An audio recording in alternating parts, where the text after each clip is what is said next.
everyone. Welcome to lecture 10 of Mathematical Modeling and Simulation. So let's begin. In this lecture, we are going to understand the meaning of linearization. If you recall, it is one of the methods, one of the processes of mathematical modeling.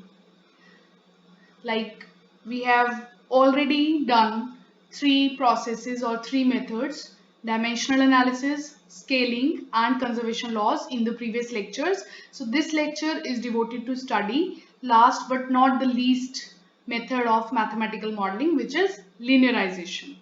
So let's first understand what is linearization, and then I'll give you some examples of linear models, and then we'll have example of the non-linear model, and we'll see how to linearize the non-linear models and what is the general technique of linearization.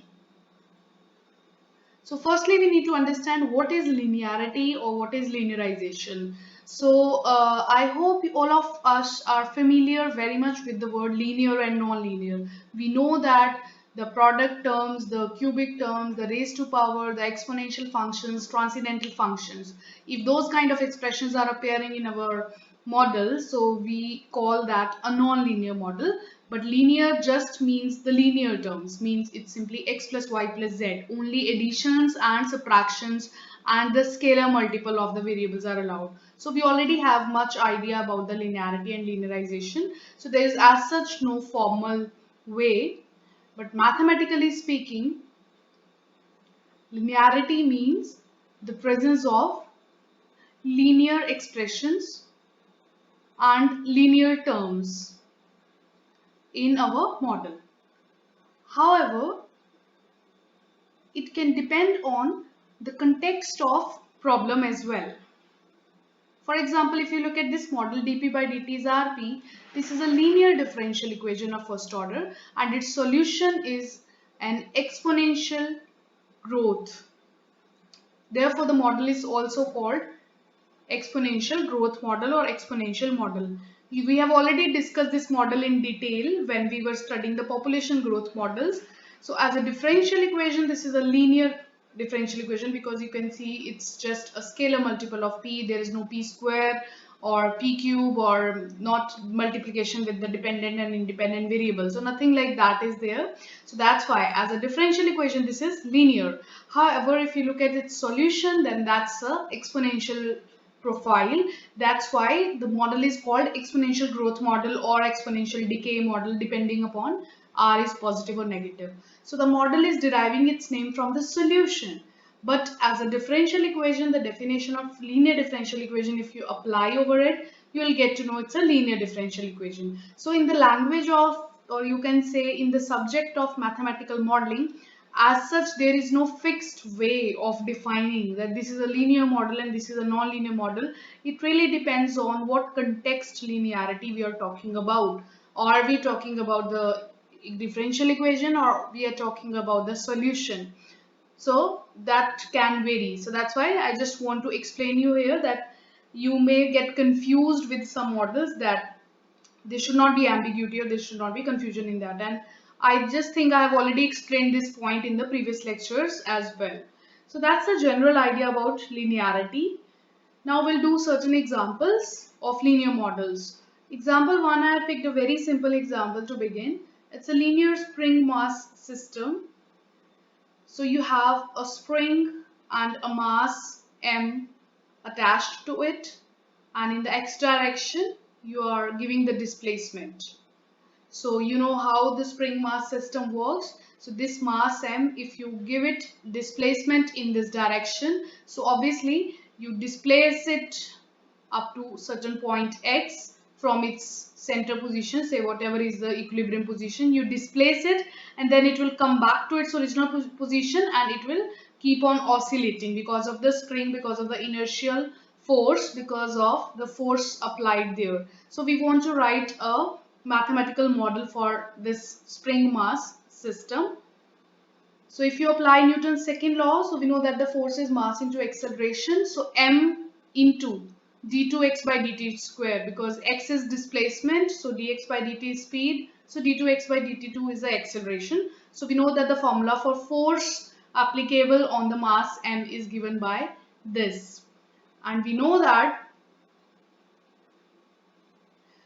this is proportional to x, directly proportional to the displacement, because larger the value of this displacement is, stronger the magnitude of this force is going to be.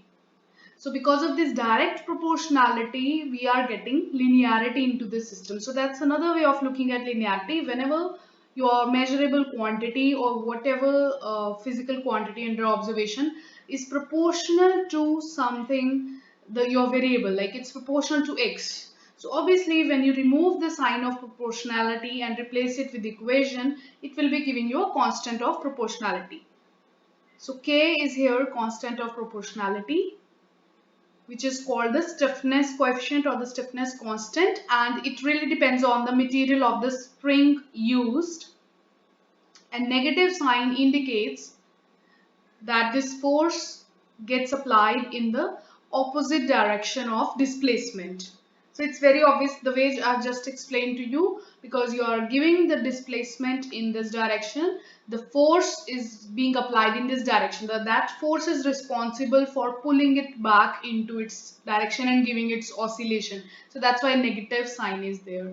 So because of this factor k into x, so it's just a scalar multiple of x. There is no term like x square or something like that. That's why this factor is responsible for the linearity of this model. So it's not like, it's never like that we assume linearity.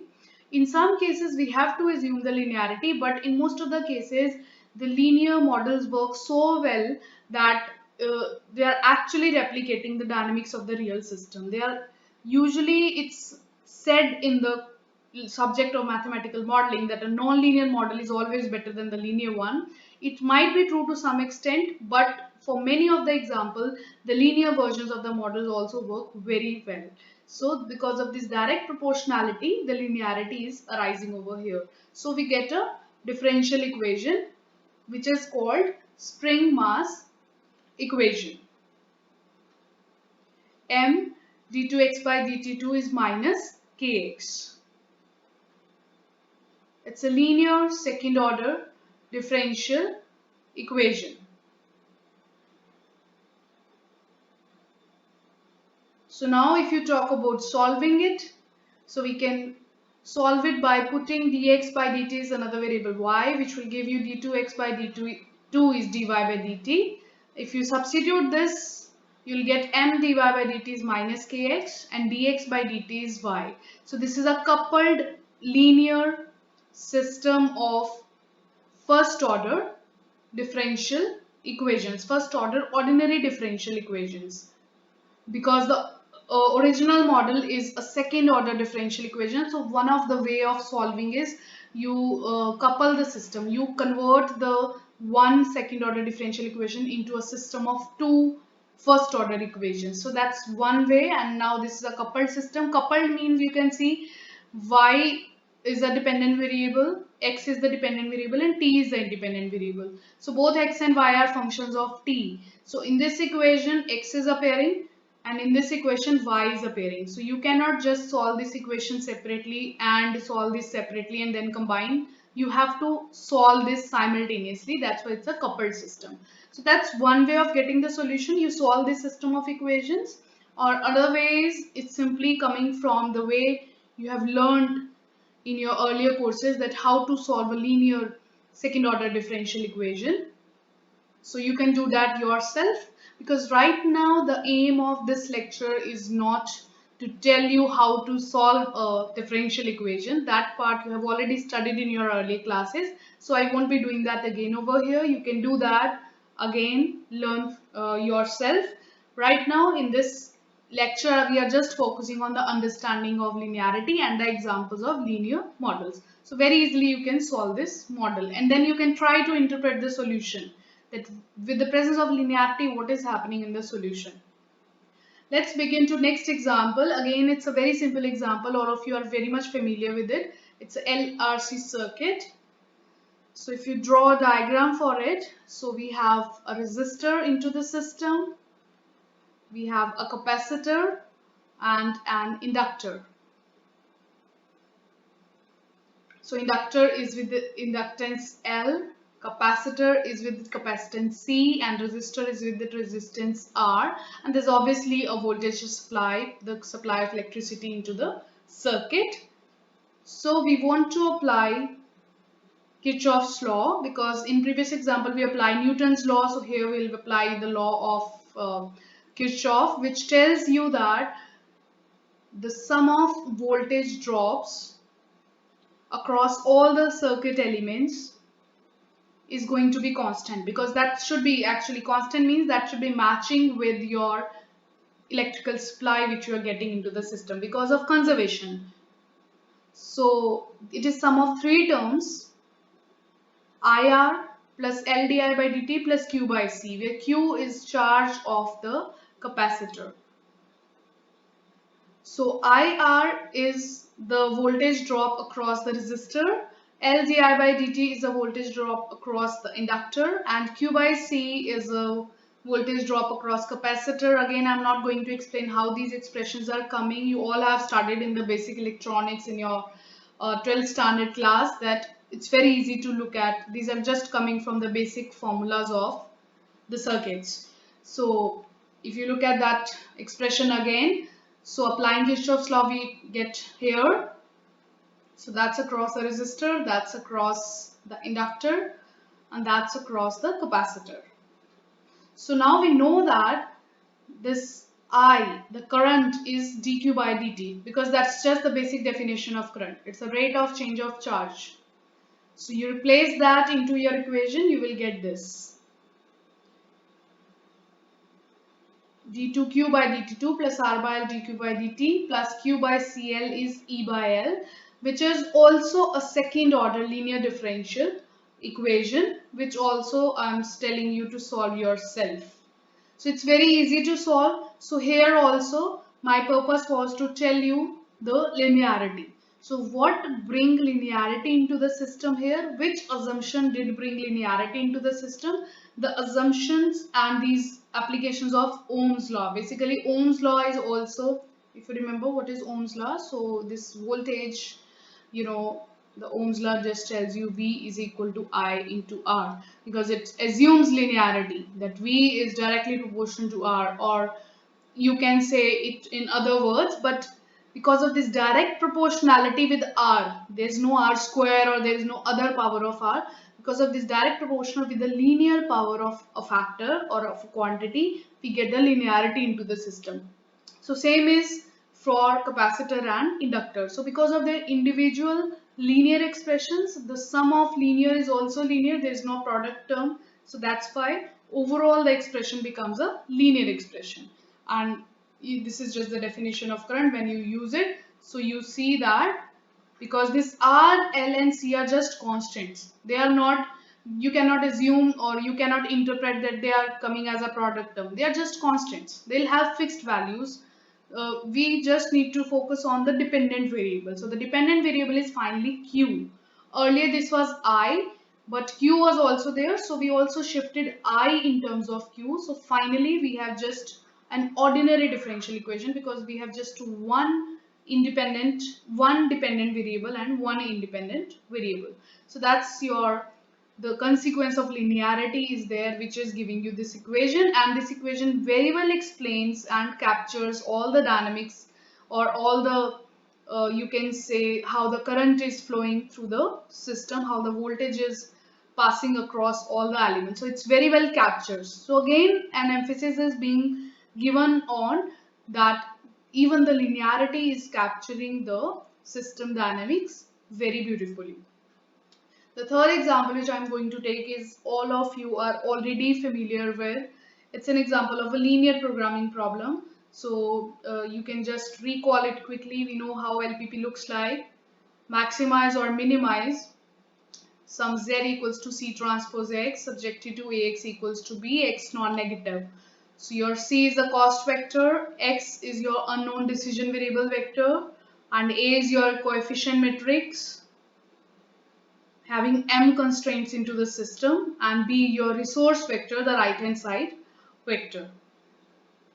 So remarkably, we know that this LPP are able to work quite well for industrial and business problems, because you see a variety of problems we have discussed in that course of optimization techniques, where most of the cases, most of the industrial examples, be it a transportation problem, be it a supply chain problem, be it an assignment problem, job assignment, or whatever the different kinds of problems we had, all of them were very beautifully modeled just by using the linear programming problems. So there also, although the system was large, but whatever was present in the system was all linearity. So that's another good example of understanding that how the linear models are going to be very much successful in giving us good answers. So that was the third example. I'm not going into details of this. That was just to tell you that this is one example of linear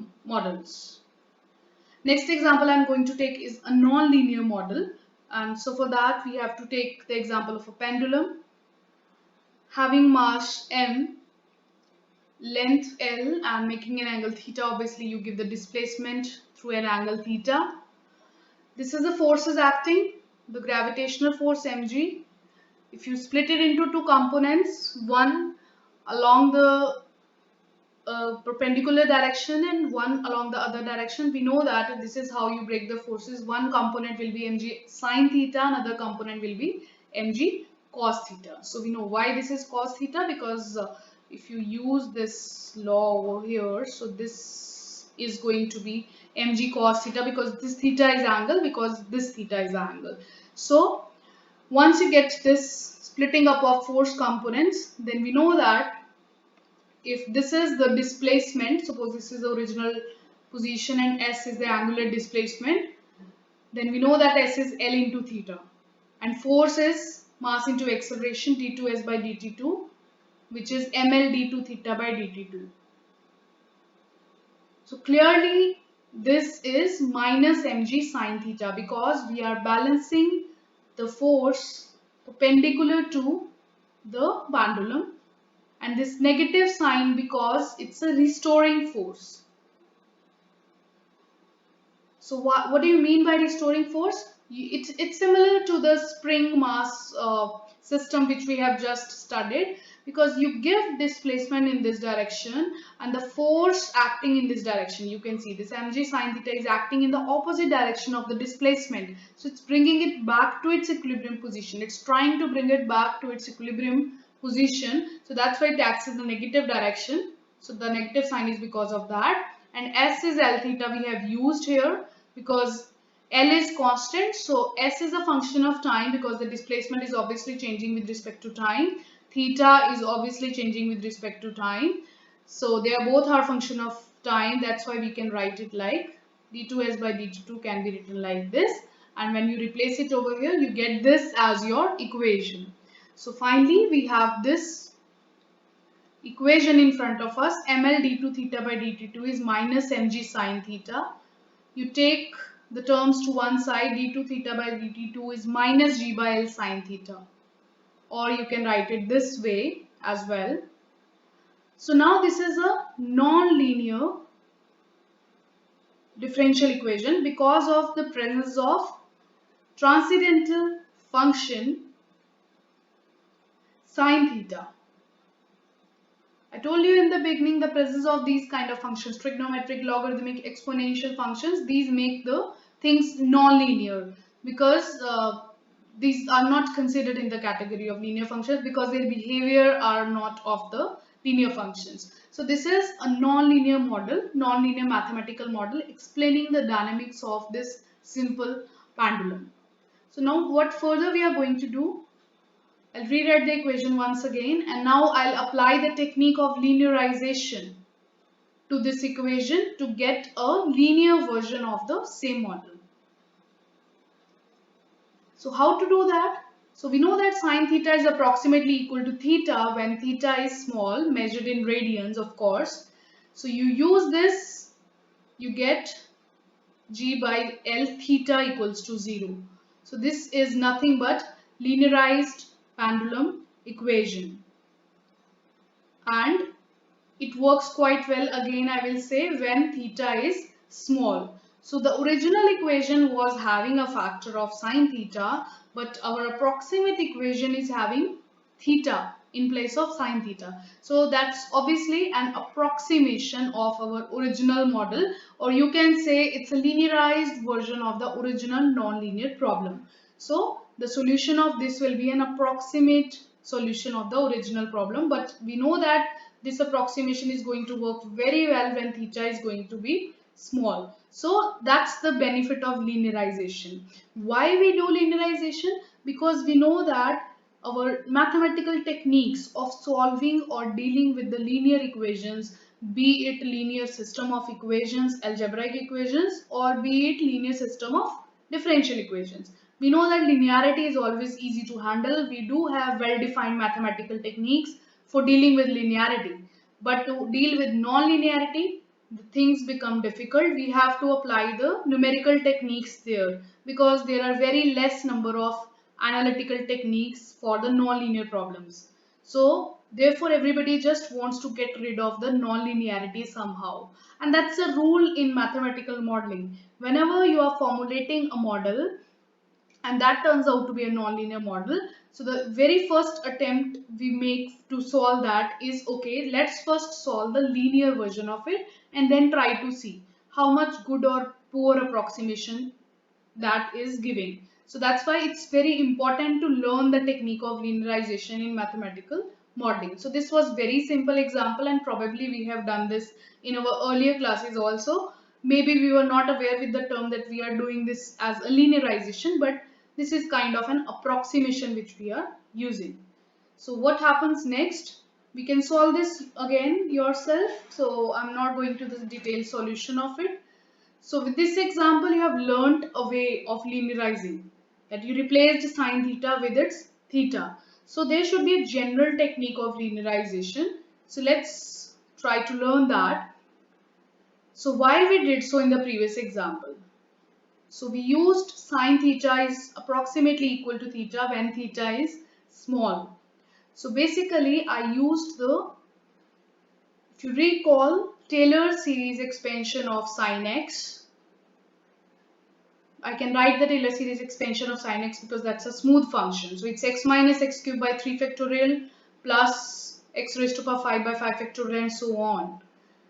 If I ask what is the Taylor polynomial of 1 degree, so that's nothing but it's just one term x, and of degree 3 it's these two terms and so on. So it depends upon what order or what degree the Taylor polynomial they're asking for. So you can write this. So why I'm focusing on these things? Because these Taylor polynomials are the approximation. So a linear approximation will be just this much, while a third degree approximation will be up to this term. So since we are just doing with the linear one, so we have to have it like here. So this is the error term if you truncate at x. So clearly if x is small, then error is also small. Therefore sine theta is approximately equal to theta for very small values of theta. So that's the idea. You have applied indirectly Taylor series approximation in the previous example while using that approximation. So now I'll give you a general way of doing that. So you consider a general equation dx by dt is fx.